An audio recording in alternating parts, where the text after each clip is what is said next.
सुप्रभात विद्यार्थी मित्रांनो, कसे आहात? मजेत गुड ना? Morning. Good morning. Good morning. कसे आहात? मजेत आहात ना? आज मी सुजाता संजय तायडे, नाडकर्णी पार्क, मनपा मराठी शाळा क्रमांक 4 आणि माझे सहकारी श्रीमती कामिनी नेतक आजच्या या ऑनलाईन तासिकेमध्ये आम्ही आपणा सर्वांचे स्वागत करीत आहोत. मुलांनो, आजचा आपला विषय आहे नागरिकशास्त्र. तुम्हाला आठवतच असेल की काल आपण नागरिकशास्त्र या विषयामध्ये संविधानाची वैशिष्ट्ये या पाठाचा भाग घेतला. आठवतंय तुम्हाला? काल तुम्हाला घरी मी वाचन करायला सांगितलेलं होतं, आठवतंय ना?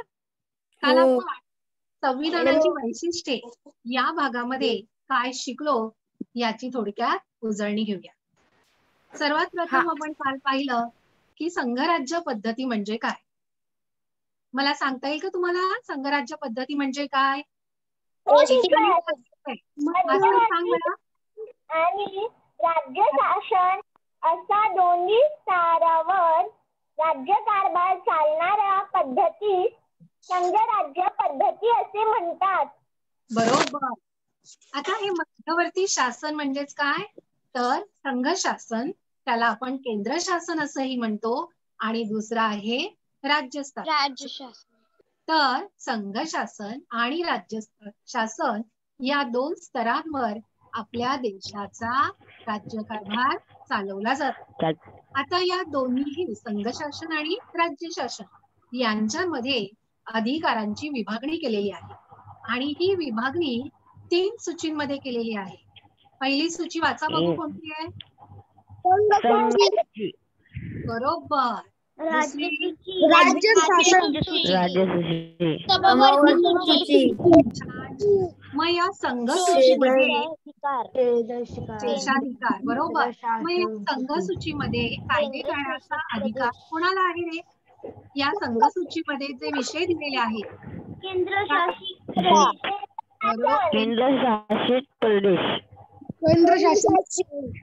केंद्र शासन. बरोबर आहे, तुम्ही छान वाचला, उत्तर छान दिलं. केंद्र शासन. संघ सूचीमध्ये कायदे करण्याचा संघ सूचीमध्ये जे विषय दिलेले आहेत त्यावर कायदे करण्याचा अधिकार हा केंद्र शासनाला आहे. राज्य सूचीमध्ये जे विषय दिलेले आहेत त्यावर कायदे करण्याचा अधिकार कोणाला आहे? राज्य शासन. बरोबर, छान मयुरेश, छान उत्तर दिलं. त्याच्यानंतर समवर्ती सूची. आता समवर्ती सूचीमध्ये जे विषय आहेत त्या विषयावर कायदे करण्याचा अधिकार कोणाला आहे? राज्य शासन आणि राज्य शासन. राज्य शासन आणि केंद्र शासन या दोघांनाही समवर्ती सूचीमध्ये जे विषय आहेत त्यांच्यावर कायदे करण्याचा अधिकार आहे. त्याच्यानंतर शेषाधिकार म्हणून एक अधिकार आहे. आता शेषाधिकार म्हणजे काय?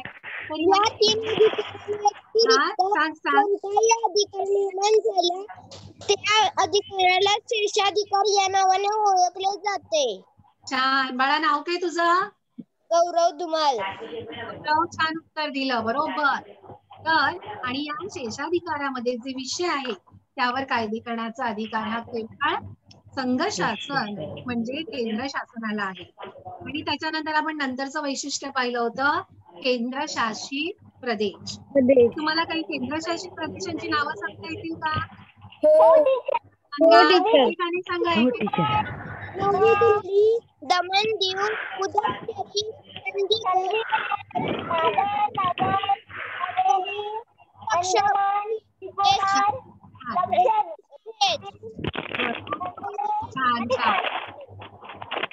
छान. म्हणजे मुलांनो, अभ्यास केलेला आहे, घरी हा भाग वाचला.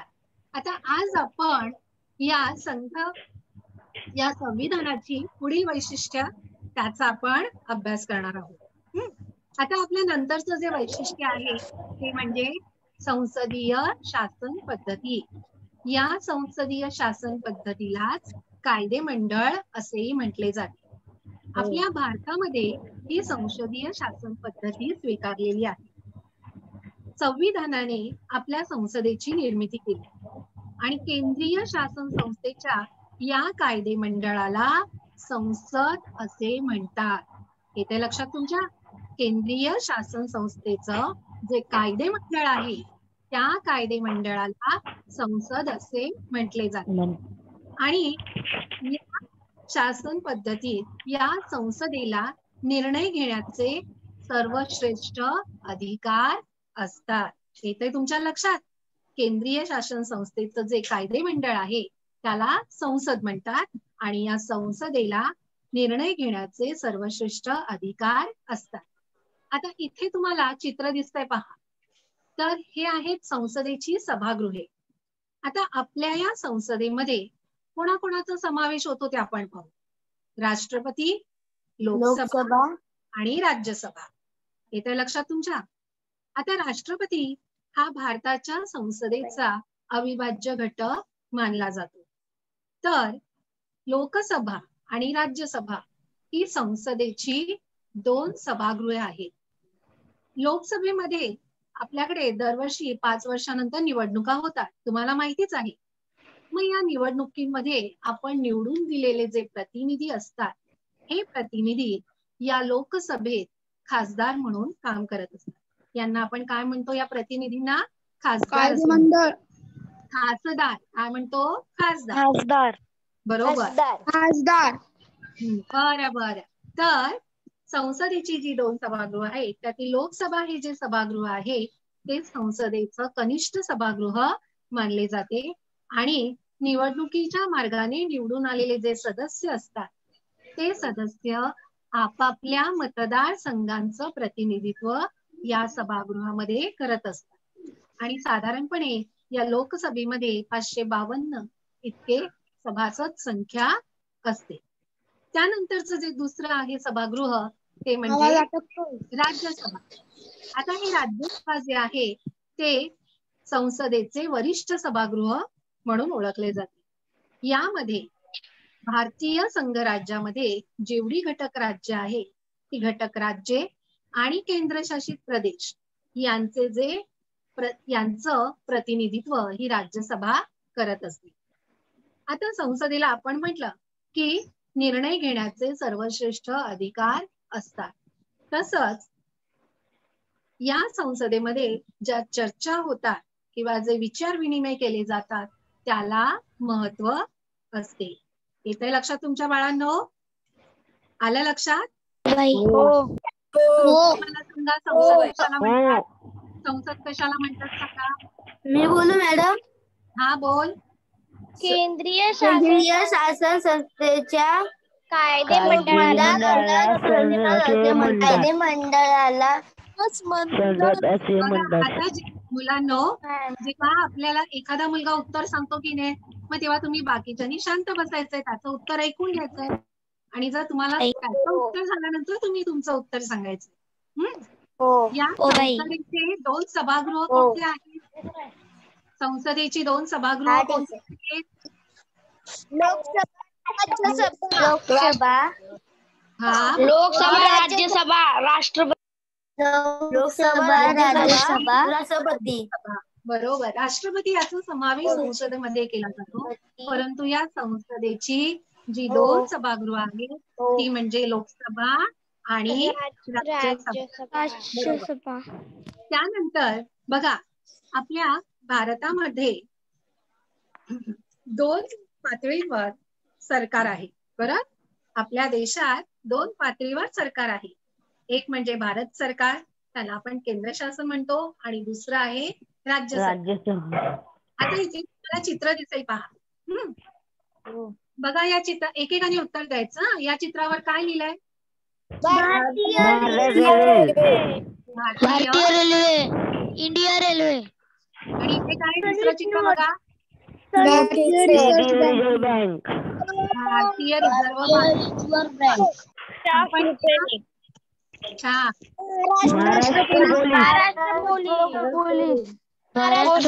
महाराष्ट्र पोलीस. शिक्षण. महाराष्ट्र राज्य परिवहन. महाराष्ट्र राज्य परिवहन. छान छान, सगळे छान वाचताय. वाचल्यामुळे मला तुम्ही जे वाचत आहात ते कळत नाहीये बाळांनो. एकेकाने वाचायचंय. आता इथे बघा, भारतीय रेल लिहिलेलं आहे आणि नोटांवर काय केलेलं आहे, तर केंद्रीय सरकारद्वारा प्रत्याभूत. मग आता या बाबतीत जे कायदे केले जातात ते कायदे करण्याचा अधिकार या केंद्र शासनाला म्हणजे भारत सरकारला असतो. तर महाराष्ट्र पोलीस हा पोलिसांचा जो बिल्ला असतो त्यांच्या खांद्यावर, त्याच्यावर हे चिन्ह आपल्याला पाहायला मिळतं. त्याच्यानंतर महाराष्ट्र राज्य परिवहन हे चिन्ह आपल्याला कुठे पाहायला मिळतं, तर एसटी वर. बरोबर. मग याबाबतचे कायदे आहेत ते राज्य सरकार करत असतं. असं आणखीन काय सांगता येईल तुम्हाला की जिथे महाराष्ट्र राज्य सरकार लिहिलेलं असतं? आठवतंय का एखादं चित्र की ज्याच्यावर महाराष्ट्र राज्य सरकार असं लिहिलेलं असतं? एसटी वर. बरोबर. आणखी परीक्षा बोर्ड असतं की नाही, महाराष्ट्र बोर्ड लिहिलेलं असतं.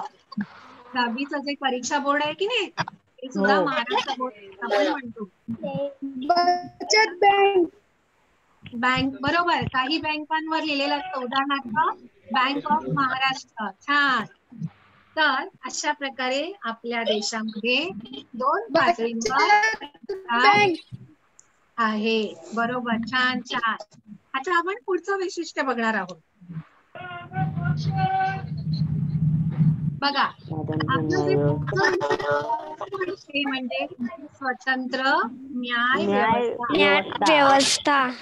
आता तुम्ही बोलू नका, आधी माझी माहिती ऐकून घ्या छानपणे आणि मग मी प्रश्न विचारणार तेव्हा उत्तर सांगा. हायकोर्ट. हो बाई.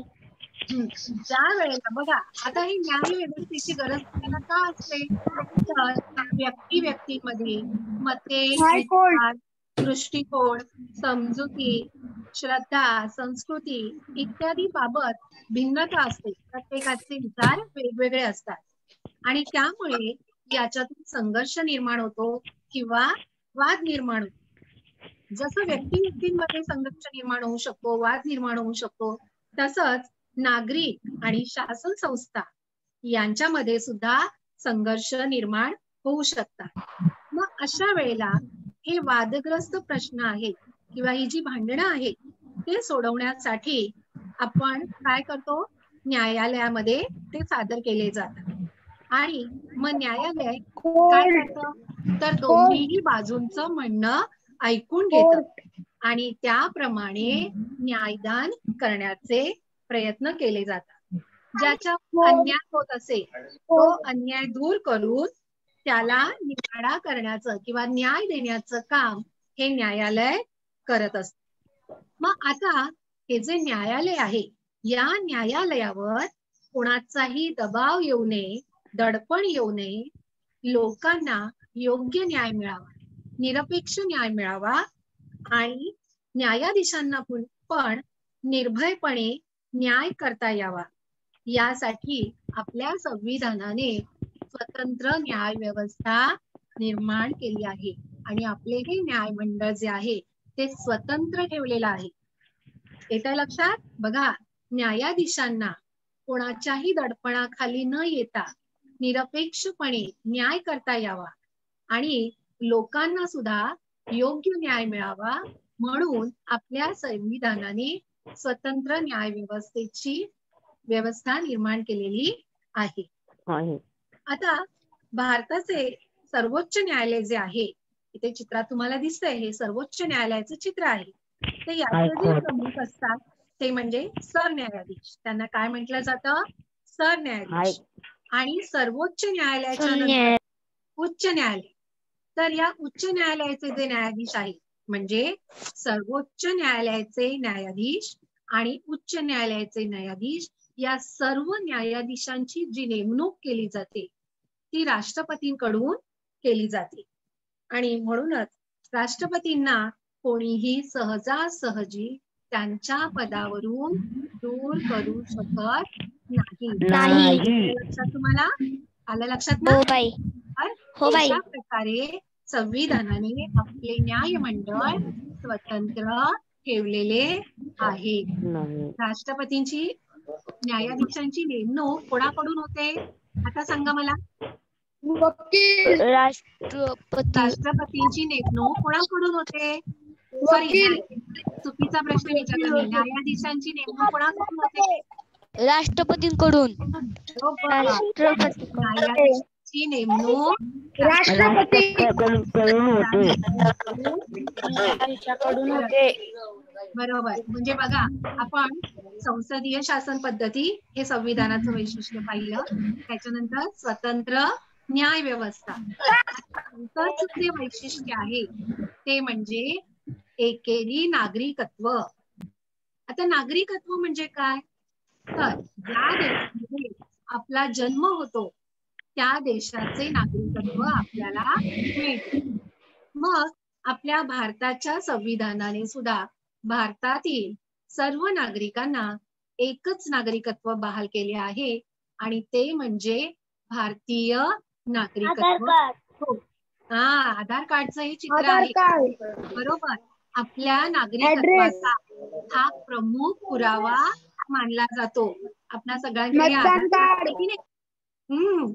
जर जो भारतीय नागरिक आहे त्यालाच हे आधार कार्ड मिळते आणि आपल्या नागरिकत्वाचा हा पुरावा आहे. बरोबर.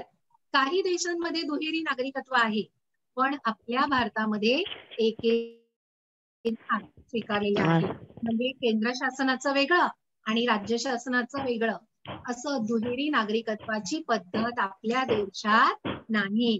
तर आपण एकेरी नागरिकत्व स्वीकारलं आहे. हे आपल्या संविधानाचं वैशिष्ट्य आहे. त्याच्यानंतर आपलं जे संविधान आहे त्या संविधानामध्ये जे बदल केले जातात एक आपलं वैशिष्ट्य आहे. तुम्ही पहिल्या धड्यामध्ये नागरिकशास्त्राच्या पहिल्या धड्यामध्ये संविधानाची व्याख्या शिकलात, बरोबर की नाही? मला एकानेच कोणीतरी छान ती व्याख्या सांगायची. हसता सांग बघू, संविधान म्हणजे काय? सांगू? सांग. संबंधीच्या तरतुदी एकत्रितपणे व सुत्रीतपणे देशाचे नियम असे म्हणतात. बरोबर. म्हणजेच आपल्या राज्य कारभारासंबंधीच्या ज्या तरतुदी आहेत त्या ज्या ग्रंथामध्ये सुरू झाले. बर, तर त्याला आपण संविधान म्हणतो. आता आपल्या संविधानामध्ये ज्या तरतुदी केलेल्या आहेत या तरतुदीनुसार किंवा या नियमांनुसार आपल्या देशाचा राज्यकारभार केला जातो. परंतु काही वेळेला अशी परिस्थिती निर्माण होते की या तरतुदींमध्ये किंवा या नियमांमध्ये बदल करावा लागतो किंवा दुरुस्ती करावी लागते. येतं लक्षात? आपल्या संविधानामध्ये ज्या तरतुदी दिलेल्या आहेत या तरतुदींमध्ये काही वेळा परिस्थितीनुसार बदल करावा लागतो. आणि मग हा बदल किंवा दुरुस्ती लगेच केली जाते का? नाही. तर तो पूर्ण विचारांती व्हावा यासाठी आपल्या संविधानातील बदलाची संपूर्ण प्रक्रिया स्पष्ट केली आहे. म्हणजे जर का अशा एखाद्या विशिष्ट परिस्थितीमध्ये संविधानाच्या तरतुदीत जर बदल करायचा असेल तर तो कसा केला जावा याची पूर्ण प्रक्रिया आपल्या संविधानामध्ये दिलेली आहे. आणि या प्रक्रियेद्वारेच आपण आपल्या संविधानामध्ये बदल करू शकतो. आता ही जी प्रक्रिया आहे, संविधानातील बदलाची जी प्रक्रिया आहे ती वैशिष्ट्यपूर्ण प्रक्रिया मानली जाते. ही फार सोपीही नाही आणि फार कठीणही नाही. यामध्ये महत्वाच्या दुरुस्तीसाठी विचार विनिमय केला जातो आणि या विचार विनिमयाला पुरेसा वाव देण्यात आला आहे. सर्वसाधारण दुरुस्ती सहजपणे होईल इतकी लवचिकता आपल्या या संविधानाच्या बदलाच्या प्रक्रियेमध्ये आहे. पण समजा आपल्याला आताही नाही आणि कठीणही नाही, पण आपण जर संविधानामध्ये वारंवार बदल करत राहिलो किंवा दुरुस्ती करत राहिलो तर काय होईल? देशामध्ये अस्थिर्य निर्माण होईल, वाद निर्माण होतील. तुम्हाला माहितीच असेल की गेल्या वर्षी काश्मीरमधील 370 या कलमानुसार काश्मीरला विशेष राज्याचा दर्जा देण्यात आला होता, बरोबर ना? आणि पण आता आपल्या संविधानामध्ये दुरुस्ती करून हे 370 कलम रद्द करून जम्मू काश्मीर हा जो प्रदेश आहे तो केंद्रशासित प्रदेश म्हणून आपण आता ओळखतो. तर अशा प्रकारचे संविधानातील बदल केले जातात. पण हे बदल सहजासहजी केले जात नाही. तर हे बदल करण्यामागची जी प्रक्रिया आहे त्या प्रक्रियेची माहिती सुद्धा आपल्या संविधानामध्ये दिलेली आहे. येत्या लक्षात तुमच्या बाळांनो? त्याच्यानंतर आपल्या संविधानाचं पुढचं वैशिष्ट्य आहे ते म्हणजे निवडणूक आयोग. आपल्या देशात लोकशाही पद्धतीचा स्वीकार केला आहे. लोकशाही म्हणजे काय सांगा बघू? झालेले मागच्या तारखेला एकानेच उत्तर द्यायचं. लोकशाही पद्धती ठराविक मुदतीनंतर जनतेला आपले प्रतिनिधी नव्याने निवडून द्यायचे असतात. बरोबर. पण मग लोकशाहीची व्याख्या कोण सांगेल? लोकशाही कशाला म्हणतात? मी सांगू? लोकशाही कारभाराची सत्ता लोकांच्या हाती असते. बरोबर.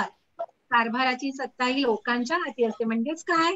लोकशाहीची व्याख्या आपण आपल्या नागरिक शास्त्राच्या दुसऱ्या पाठामध्ये शिकलो आहोत. लोकशाही म्हणजे लोकांसाठी चालवलेले राज्य म्हणजे लोकशाही. आता आपल्या लोकशाहीमध्ये दर 5 वर्षानंतर निवडणुका होतात, बरोबर आहे ना? आणि या निवडणुकीद्वारे जे उमेदवार आपण निवडून दिले ते उमेदवार आपल्या देशाच्या राज्यकारभार करत असतात, बरोबर आहे की नाही?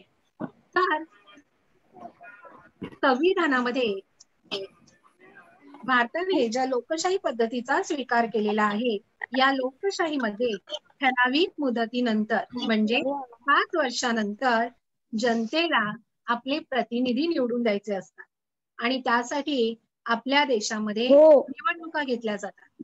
आता या ज्या निवडणुका होतात या निवडणुका लोकशाही राज्याच्या कारभार होणे आवश्यक असते आणि निवडणुकीमध्ये नागरिकांना सुद्धा कोणत्याही दबावाशिवाय आपल्याला योग्य वाटेल अशा उमेदवाराला निवडून देता यावेत हे आवश्यक असतं.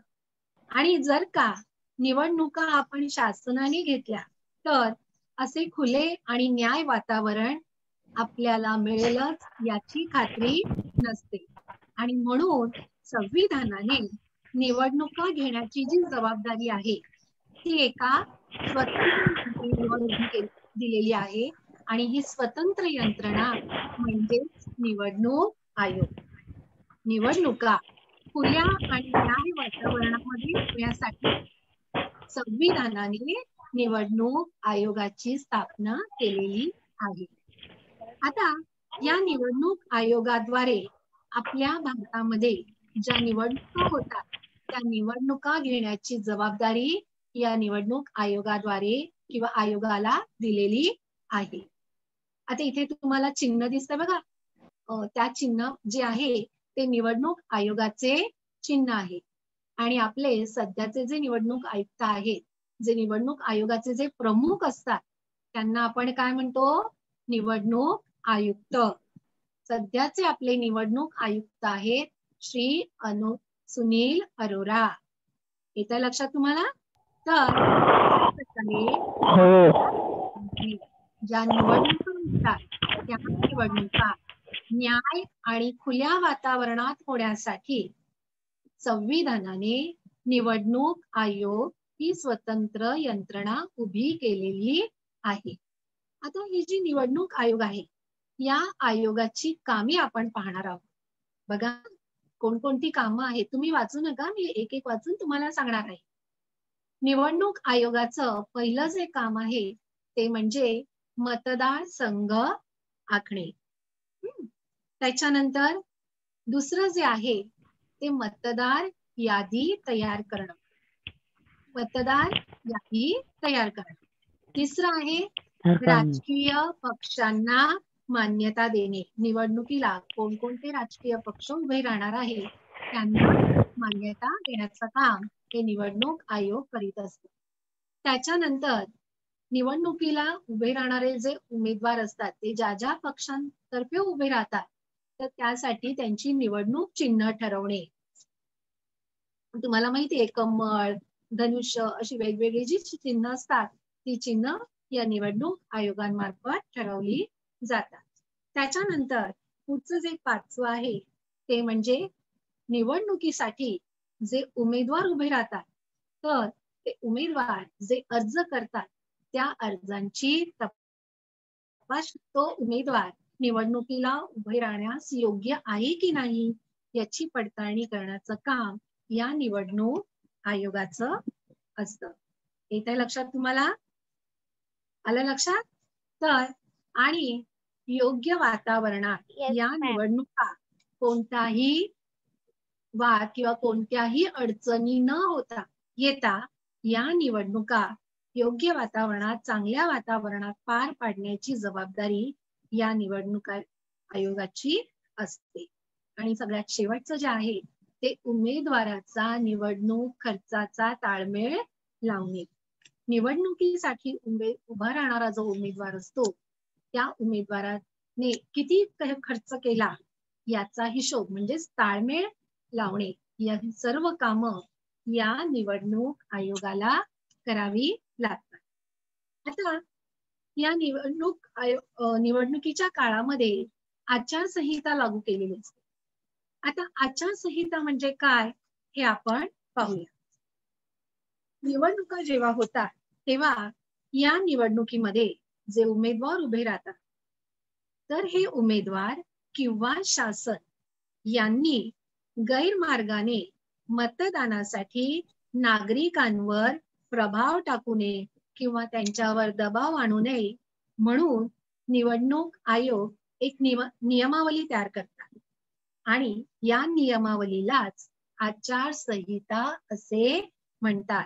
म्हणजे शासनाने किंवा निवडणुकीला उभे राहणारा जो उमेदवार असतो त्याने नागरिकांवर मतदान करण्यासाठी दबाव आणू नये यासाठी एक नियमावली असते त्यालाच आचारसंहिता असे म्हणतात. आता ही जी आचारसंहिता सांगते बाळा, ही आचारसंहिता ज्या निवडणुका घोषित होतात त्या वेळेपासून ते निवडणुकीचा निकाल घोषित होईपर्यंत ही आचारसंहिता लागू असते. येतं लक्षात तुम्हाला? त्याच्यानंतर आपण मगाशी पाहिलं की मतदारसंघ आखणे. मग मतदारसंघ म्हणजे काय? तर आपल्या आता भारतामध्ये निवडणूक आहे तर लोकसंख्येनुसार त्या ठिकाणचे लोकप्रतिनिधी निवडण्यासाठी जे विभाग केले जातात त्याला मतदारसंघ असे म्हणतात. येते लक्षात? लोकसंख्येनुसार लोकप्रतिनिधी निवडण्यासाठी जे विभाग केले जातात त्याला मतदारसंघ असे म्हणतात आणि या प्रत्येक मतदारसंघातून एक उमेदवार निवडून येतो. येतंय तुमच्या लक्षात बाळांनो? तर बघा म्हणजे आपण निवडणूक आयोग म्हणजे काय, निवडणूक आयोगाची कामं, त्याच्यानंतर निवडणूक आचारसंहिता आणि मतदारसंघ हे आपण पाहिले. आता तुम्ही ऐकलं असेल की निवडणुकीच्या काळामध्ये इलेक्ट्रॉनिक मतदान यंत्राचा वापर केला जातो. इथे तुम्हाला चित्रामध्ये दिसेल पहा. तुम्ही प्रत्यक्ष तर हे पाहिलं नसणारच परंतु चित्रामध्ये किंवा टीव्ही मध्ये तुम्ही हे पाहिलेलं आहे. याला म्हणतात ईव्हीएम मशीन. पूर्वी मतदानासाठी कागदाचा वापर केला जायचा आणि त्याला मतपत्रिका म्हणत आणि या मतपत्रिकेवर शिक्के मारले जात. म्हणजे ज्या उमेदवाराला आपल्याला मत द्यायचं आहे त्याच्यावर शिक्का मारला जात असे. परंतु आता मात्र या इलेक्ट्रॉनिक मशीनचा वापर केला जातो आणि आपल्याला ज्या उमेदवाराला मतदान करायचं आहे त्या उमेदवाराच्या नावासमोरचं आपण बटन दाबलं की आपलं मत त्या उमेदवाराला जातं. तर या मशीनचे म्हणजे या ईव्हीएम मशीनचे फायदे आपण पाहणार आहोत. त्यातला जो पहिला फायदा आहे की पूर्वी मतपत्रिका छापल्या जायच्या तर या मतपत्रिका छापण्यासाठी फार खर्च होत असे तर तो खर्च वाचला आहे, खर्च कमी झाला आहे. आणि मतपत्रिका छापत नसल्यामुळे साहजिकच कागदाची मोठ्या प्रमाणात बचत होते.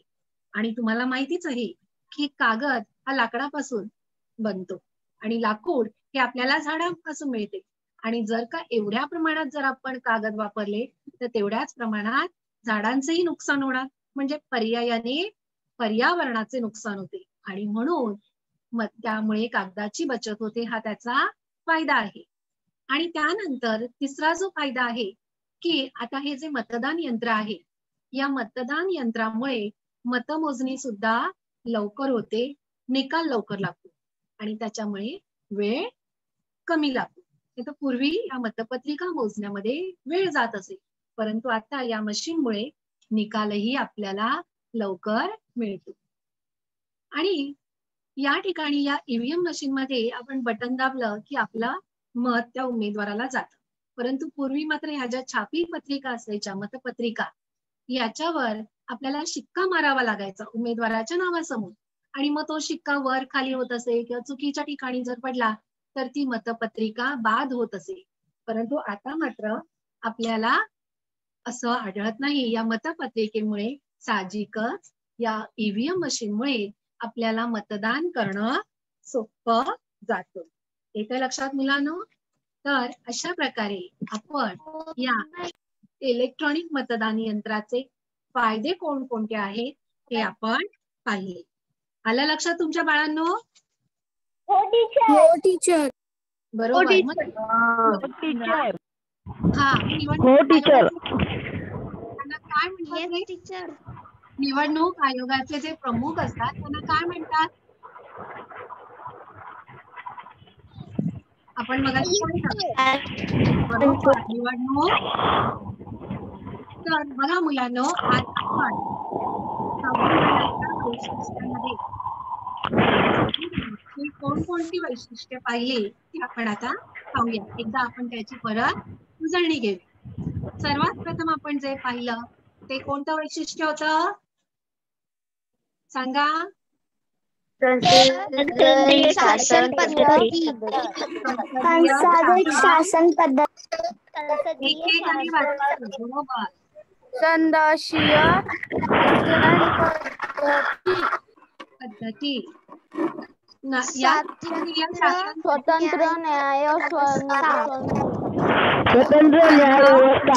स्वतंत्र न्याय व्यवस्था. एकेरी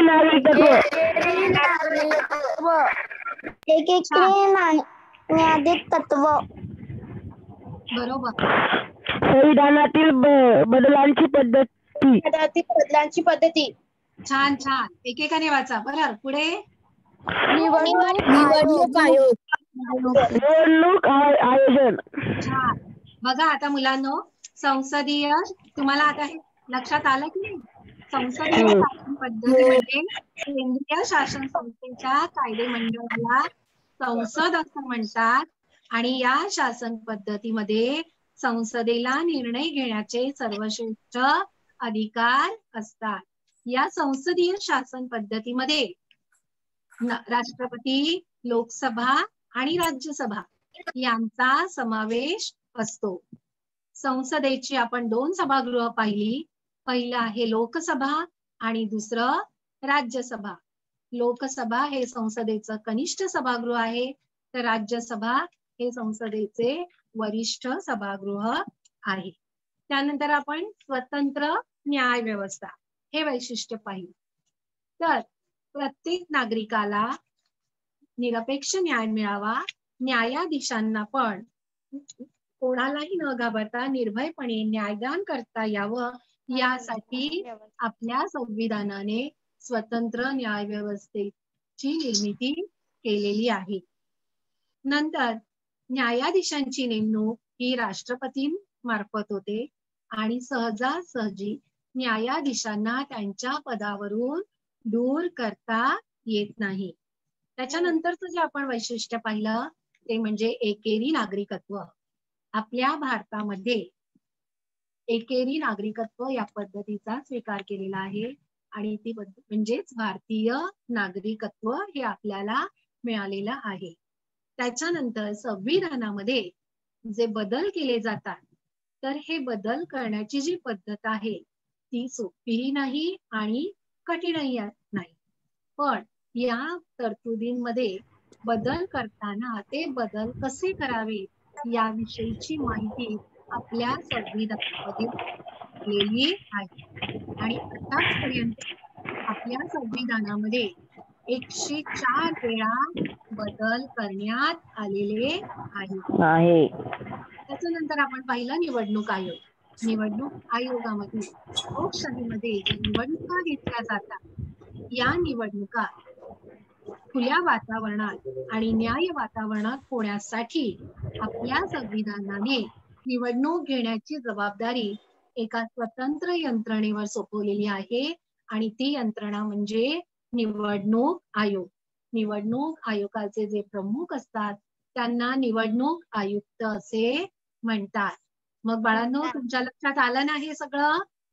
हो टीचर. बरं, मी आता तुम्हाला काही प्रश्न विचारणार आहे, पण प्रश्नांची उत्तरं देताना एकत्र उत्तर द्यायचं नाही. एकेकानेच उत्तर द्यायचंय. तुम्हाला चांगले गुण मिळतील की नाही? तुम्ही जर एकत्र उत्तर दिलं तर कोणालाच गुण नाहीये. आता पहिला प्रश्न, संसद कशाला म्हणतात? बघा, आपला पहिला प्रश्न आहे, संसद कशाला म्हणतात? सांगा बघू उत्तर. मी बोलू मॅडम? केंद्रीय शासन संस्थेच्या केंद्रीय शासन ते म्हणतात. परत मला इथे दोघांचे आवाज येत आहेत. हा सांग मयुरेश. संसद केंद्रीय शासन संस्थेच्या कायदेमंडळाला संसद असे म्हणतात. छान छान. बघा आता किती छान वाटलं, एकानेच उत्तर दिलं, सगळ्यांना ते उत्तर ऐकू आलं. आता याप्रमाणे पुढची उत्तरं पण द्यायची. आता दुसरा प्रश्न पहा. मी सांगू मॅडम? हा सांग. भारतीय कायदेमंडळात राष्ट्रपती, लोकसभा, राज्यसभा यांचा समावेश असतो. छान. नाव काय बाळा तुझं? गौरव धुमाळ. हा गौरव, छान उत्तर दिलं, बरोबर. आता तिसरा प्रश्न. भारतीय संविधानाने न्यायमंडळ स्वतंत्र का ठेवले आहे? आपण पाहिलं मगाशी. सांगा. दबाव येऊ नये म्हणून संविधानाने न्यायमंडळ अधिकाधिक स्वतंत्र ठेवण्यासाठी अनेक तरतुदी केल्या आहेत. बरोबर, छान. आणखीन कोणाला सांगायचं उत्तर? मी सांगू मॅडम मला? हा सांग. भारतीय संविधानाने लोकांमध्ये भांडण होऊ नये म्हणून न्यायमंडळ स्वतंत्र ठेवले आहे. छान छान छान. म्हणजे न्यायाधीशांवर न्याय करताना कोणाचाही दबाव येऊ नये, सर्वांना योग्य न्याय मिळावा आणि म्हणूनच भारतीय संविधानाने न्यायमंडळ स्वतंत्र ठेवले आहे. छान उत्तर दिलं. आता चौथा प्रश्न बघा. भारतातील निवडणुका खुल्या व न्याय वातावरणात होण्यासाठी कोणती स्वतंत्र यंत्रणा उभी केली आहे? मॅडम मी बोलू? हा बोल. निवडणूक आयोग ही यंत्रणा उभी केली आहे. वरील प्रश्न. छान छान छान, बरोबर. निवडणूक आयोग ही स्वतंत्र यंत्रणा उभी केली आहे. तर मुलांनो, आजचा पाठ आपलं तुम्हाला समजलाच असेल. काल आपण संविधानाची काही उद्दिष्टे पाहिली. आज उरलेल्या उद्दिष्टांचा आपण अभ्यास केला. आज घरी गेल्यानंतर तुम्ही या पाठाचं वाचन करायचंय. आणि मुलांनो, काल मी तुम्हाला एक अभ्यास दिलेला होता की आपल्या भारत देशामध्ये जेवढी राज्य आहेत त्या राज्यांची नावं लिहायची आणि त्यांच्या राजधान्या लिहायचे. आठवतं ना? तुम्ही हो. मग हा अभ्यास इथे तुम्हाला माझा मोबाईल नंबर आहे पहा. तर या मोबाईल नंबरवर तुम्ही तुमचा अभ्यास मला पाठवू शकता.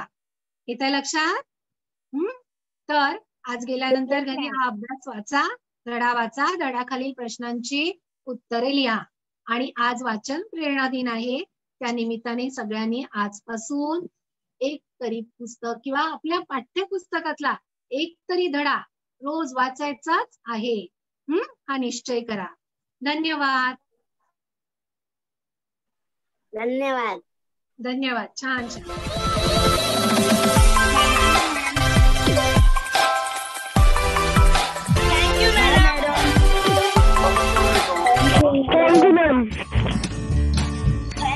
Thank you, madam.